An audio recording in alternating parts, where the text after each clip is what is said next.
Hi అండి అందరికీ good morning. అందరికీ వినాయక చవితి శుభాకాంక్షలు. నేనైతే ఇప్పుడు పొద్దున్నే మన చిన్న వీడియో ఏంటంటే పొద్దున్నే వినాయక స్వామికి ప్రసాదాలు ఎలా ప్రిపేర్ చేస్తున్నానో చూపిస్తున్నాను ఫ్రెండ్స్. ఇప్పుడు ఫస్ట్ అయితే చిత్రాన్నం చేద్దామని బియ్యం అయితే పెట్టినాను.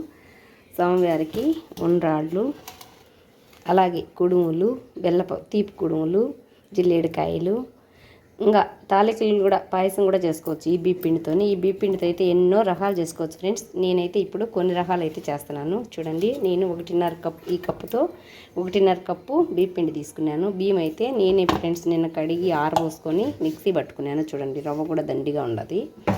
కడిగి ఆరబోసి బియ్యం రాత్రి కడిగి ఆరబోసినాను. బాగా ఆరినాయి కొంచెం. అవన్నీ పొద్దున్నే మిక్సీకి వేసి పిండి పట్టుకున్నా. కొంచెం రవ్వ అయితే అందులో ఉండదు.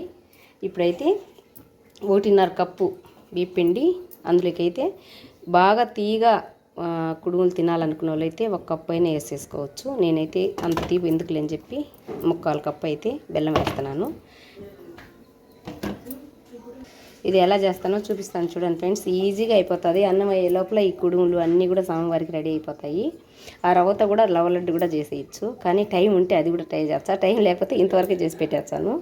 ఇప్పుడైతే ఇదే కప్పుతో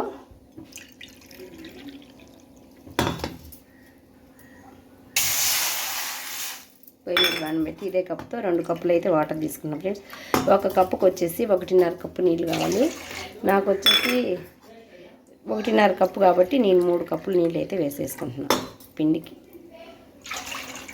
ఇది ఇప్పుడు నీళ్ళు బాగా వేడెక్కాలి. వేడెక్కిన తర్వాత బెల్లం యాడ్ చేయాలి. కొంచెం ఉప్పు కూడా యాడ్ చేయాలి ఫ్రెండ్స్, ఎందుకంటే తీయగా ఉప్పుగా బాగుంటాయి కుడుములు. అయితే నీళ్ళు బాగా మరుగుతున్నాయి ఫ్రెండ్స్. మనం కలుపు వేసినాం కదా, అది కూడా పోయింది. ఇప్పుడు ఈ వాటర్లో బెల్లం వేసుకోవాలి. బెల్లం అయితే బాగా కరిగించుకోవాలి. చూడండి ఎలా చేస్తానో. ఈజీ ఫ్రెండ్స్, తొందరగా అయిపోతాయి. 4-5 రకాలైనా కూడా స్వామివారికి చేసేసుకోవచ్చు. తీపి ఉండ్రాళ్ళు, తీపి కుడుములు, తీపి జిల్లేడికాయలు అని బీప్ పిండితోనే చాలా ఇష్టమైనవి. చూడండి ఎంత బాగా. తీపి తినే వాళ్ళు అయితే ఇంకా కొంచెం బెల్లం యాడ్ చేస్తుంది. ఈ లోపల అయితే దబ్బర అయితే కొత్తది, కానీ స్వామివారికి పంచామృతం అయితే చేసేస్తాను. అన్నీ అదొక పండు కోసేసి పెట్టి చేసేస్తాను. దండిగా అయితే తినలేరు, స్వామివారికి పెట్టేయాలి దండిగా ఈరోజు. దీనికైతే బెల్లం పాకం ఏం అవసరం లేదు ఫ్రెండ్స్. కొంచెం అలా బెల్లం అంతా కరిగి కొంచెం అలా కాసేపు ఉడికిన తర్వాత అయితే పిండి యాడ్ చేయాలి. అంటిపండ్లు అయితే మనకున్నప్పుడు అయితే నేను అంటిపండ్లు మాగేసుకున్నాను. నేను 1 డజన్ తెప్పించిన ఫ్రెండ్స్. డజన్ అయితే 70 రూపాయలు అంట. పెద్ద పండ్లు అయితే, మామూలు చిన్న పండ్లు అయితే 50 రూపాయలు అంట. ఇవి అయితే 60 తెచ్చినాడు మా ఆయన.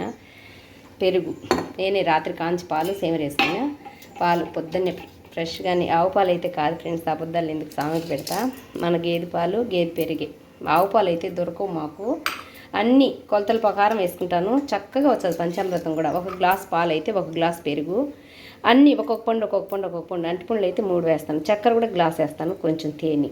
ఈజీగానే చేసుకోవచ్చు ఫ్రెండ్స్, కానీ కొంచెం టైం ఫ్రెండ్స్ చేయాలంతే. సాంగ్కి పెట్టాలంటే టైము ఓపిక 2 వచ్చేస్తాయి ఆల్రెడీ. ఇప్పుడు చూడండి, ఇదైతే ఇప్పుడైతే కదా ఇలా రైస్ కూడా చిత్రాన్నానికి పొంగొచ్చినాయి. చిత్రాన్నం చేసి వచ్చేస్తాం. అన్నం అయితే ఖచ్చితంగా నివేదన పెట్టాలి ఫ్రెండ్స్. మనం ఎన్ని ప్రసాదాలు పెట్టినా, ఎన్ని పాయసాలు పెట్టినా అన్నం అయితే ఖచ్చితంగా స్వామికి పెట్టాలి. నా ఒపీనియన్ అది. బెల్లం అన్నమైనా, పులిహోర అయినా, చిత్రాన్నమైనా, ఏదైనా మనకి ఏది చేయగలిగితే, ఏది అందుబాటులో అయితే అది పిండి యాడ్ చేసుకొని కలుపుకోవాలి ఫ్రెండ్స్. ఎందుకంటే నేను ఈడే తీసుకుంటున్నాను కాబట్టి వంట కడుతుంది. మళ్ళీ తర్వాత చూపిస్తాను. పిండి ఇప్పుడు వేసుకొని కలుపుకోవాలి. ఒక చేతి వేసుకుంటే ఒక చేతితో కలుపుకోవాలి, లేకపోతే వండలు కట్టేస్తుంది. చూడండి ఫ్రెండ్స్, ఈ విధంగా కలుపుకోవాలి. ఇప్పుడైతే నేను కొంచెం ఎండు కొబ్బరి తురిమేస్తున్నాను, ఎందుకంటే పచ్చి కొబ్బరి తురిమేస్తే చాలా బాగుంటుంది. ఇందులో ఇంకొకటి ఫ్రెండ్స్, శనగబ్యాళ్ళు, పెసరపప్పు నానబెట్టేసి ఇలా ఇప్పుడు వేసి కలిపేసుకొని కూడా ఉండ్రాలు చేసుకుంటే చాలా బాగుంటాయి. మా ఇంట్లో సంజుకు దెబ్బ తగిలి ఉండదు ఫ్రెండ్స్, వాడే బాగా తింటాడు.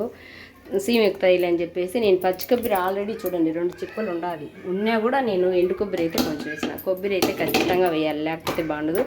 ఇప్పుడు కొంచెం నెయ్యి యాడ్ చేస్తున్నాం. చూడండి ఫ్రెండ్స్, ఇప్పుడైతే నెయ్యి వేస్తున్నాం.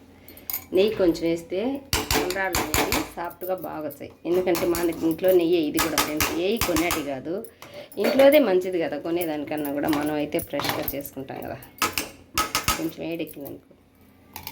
ఇప్పుడు మళ్ళీ బాగా అంతా కలదిప్పుకొని స్టవ్ ఆఫ్ చేసుకొని కొంచెంసేపు చల్లారాలి. కొంచెం చల్లారిన తర్వాత అంతా బాగా చేత్తో కలుపుకోవచ్చు. ఈ పిండిని ఇలా వదిలేయాలి. కొద్దిసేపు చల్లారిన తర్వాత అయితే చేతికి బాగా వస్తుంది. ఇప్పుడు వేడిగా ఉంది కాబట్టి కలపలేము, కొంచెం నెయ్యి పూసుకొని కలుపుకోవచ్చు. ఇప్పుడు చూడండి, 1 కప్పు రవ్వకి 1.5 కప్పు వాటర్ అయితే వేస్తున్నా. ఇప్పుడు బియ్యం ఆడుకున్నాం కదా, ఆ రవ్వతోనే స్వామివారికి రవ్వ లడ్డు కూడా చూసారు కదా, ఈజీగా చేసేసుకోవచ్చు ఫ్రెండ్స్. 1 గంట టైం పట్టేస్తుంది. చూడండి, కొలతలు బాగా పర్ఫెక్ట్గా పెట్టుకోవాలి. నేనైతే 1 కప్పు రవ్వ చేస్తా, 1.5 కప్పు నీళ్ళు. చూడండి, తగినంత ఉప్పు. మనం ఉప్పు ఎక్కువ అవుతుంది కదా, కొంచెం తక్కువ వేసుకోవాలి. ఉప్పు వేసినాను కదా. ఇప్పుడు కొంచెం జీలకర్ర ఈ నీళ్ళలోనే వేసుకోవాలి. ఇప్పుడు కొంచెం మిరియాల పొడి, ఎక్కువ వద్దు మళ్ళీ ఘాటు అవుతుంది, కొంచెం మిరియాల పొడి. ఇప్పుడు అవన్నీ బాగా వేడెక్కినాక రవ్వ వేసుకోవడమే. చూడండి ఫ్రెండ్స్, ఏసురు అలా తెలియనప్పుడు మనం ఏ కప్పుతో తీసుకున్నామో ఆ కప్పుతోనే 1 కప్పు రవ్వ. పిండి ఆడుకున్నాం కదా, అది మిగిలిన రవ్వ ఫ్రెండ్స్. ఇది రవ్వ లడ్డు వంట లేకుండా కొద్దిసేపు అలా కలబెట్టుకోవాలి.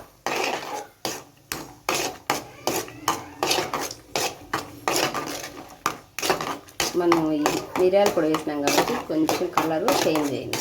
కానీ స్వామివారికి మిరియాల పొడి జీలకర్ర వేసిన రవ్వ లడ్డు అంటే చాలా ఇష్టం ఉంటుంది, అందుకనే వేసినాను. ఇప్పుడైతే కొంచెం నెయ్యి వేసుకోవాలి.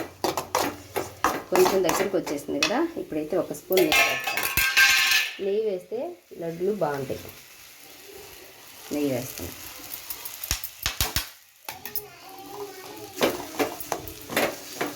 బాగా మంట అయితే తగ్గించుకోవాలి. చూసినారు కదా, సింపుల్గా ఎంతసేపు అయిపోతుందో. బాగా అంతా కలుపుకోవాలి ఇంకా నీట్గా. ఇప్పుడు బాగా నెయ్యిలో వేగింది కదా ఫ్రెండ్స్, ఇప్పుడు ఇది కూడా తీసి పక్కన పెట్టుకోవాలి. ఇది కూడా కొంచెం చల్లారినాక మనం లడ్డు షేప్లో లడ్డు కట్టుకోవచ్చు. ఇప్పుడు చూడండి ఫ్రెండ్స్, అన్నీ అదగకుండా అయితే పంచామృతానికి రెడీ చేసినాను. చిత్రాన్నానికి అన్నం కూడా చల్లారి పెట్టినాను ఆల్రెడీ. ఇది కూడా చల్లారిపోయింది. ఇప్పుడు మనం ఎట్లా పెడితే అట్టింటారు ఫ్రెండ్స్ పిండి. ఇప్పుడు కలుపుకోవాలి నీట్గా. చూడండి ఫ్రెండ్స్, చక్కగా ఉడికిపోయినాయి. ఇప్పుడైతే స్టవ్ ఆఫ్ చేసేసి కాసేపు అలాగే పెట్టేసి ఆవిరంతా కొంచెం పోయిన తర్వాత తీసి మనం స్వామివారికి పెట్టుకోవడం. చూడండి ఫ్రెండ్స్, అన్నీ రెడీ అయిపోయినాయి ప్రసాదాలు. కొద్దిసేపు అలాగే పెట్టాను కదా, ఇప్పుడు అన్నీ చక్కగా తీసుకోవచ్చు. చూడండి, లడ్లు అయితే చక్కగా వచ్చేసినాయి. ఇలా అన్నీ తీసేసుకుంటాను. చూసినారు కదా ఫ్రెండ్స్, చక్కగా రెడీ అయిపోయినాయి. చూడండి, లడ్లు, కుడుములు, ఉండ్రాళ్ళు, ఈ మోదవీలు, ఈ జిల్లేడికాయలు అన్నీ ఒకే పిండితో రెడీ చేసుకున్నాను. చిత్రాన్నం చేసినాను, పంచామృతం. ఇంతే ఫ్రెండ్స్, ఈరోజు మా స్వామివారికి చేసింది. ఇంతకంటే ఎక్కువ చేయలేకపోయినాను. వడపప్పు పానకం సాయంకాలం పెడదామని ఇప్పుడైతే పెట్టలేదు. సాయంకాలం మళ్ళీ పెట్టి మళ్ళీ నివేదన పెట్టాలి కదా సాంగ్కి. అప్పుడైతే వడపప్పు పానకం అయితే పెట్టేసిపోతుంది. ఒక్కదాన్నే గత చేసుకోలేకున్నాను, కానీ స్వామికి కూడా తెలుసు. ఈ టెంట్తో పాటు మంచినీళ్ళు పెట్టేసి ఇప్పుడైతే స్వామివారికి అలంకరణ అయితే చేసుకుంటా పోయి.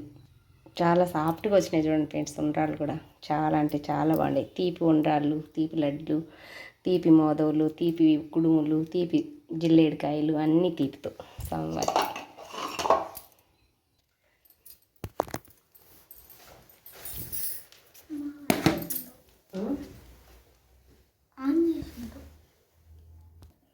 ఇప్పుడే ఫ్రెండ్స్ నేను కూడా చూడడము, మా అయిన కవర్లో అయితే కట్టేసుకొని తెచ్చాడు మా ఆయన. ముద్దు గణపయ్య చాలా బాగుండాడు కదా. ఎప్పుడైనా తొండం ఎడం పక్క ఉండేది తెచ్చుకుంటే ఇంట్లో మంచిది, అందుకే అలా తెమ్మన్నాను. ఇప్పుడైతే ఈయనకు గంధము పసుపు పెట్టి ఇప్పుడు ఆవాహన చేయాలి. ఇలా ఓకే ఫ్రెండ్స్, పూజ అంతా అయిపోయిన తర్వాత మీకు మళ్ళీ నేను అంతా చూపిస్తాను. ఎలా ప్రసాదాలు చేసుకోవాలో ఫుల్ డే అయితే పెడతాను. తప్పకుండా చూడండి. మీరు కూడా స్వామివారికి నైవేద్యం రెడీ చేసుకోండి. చాలా అంటే చాలా ఈజీగా అయిపోతుంది. బాయ్. మరి నచ్చితే ఒక లైక్ చేయండి. కొత్తగా చూసే వాళ్ళైతే మన ఛానల్ సబ్స్క్రైబ్ చేసుకోండి. బాయ్.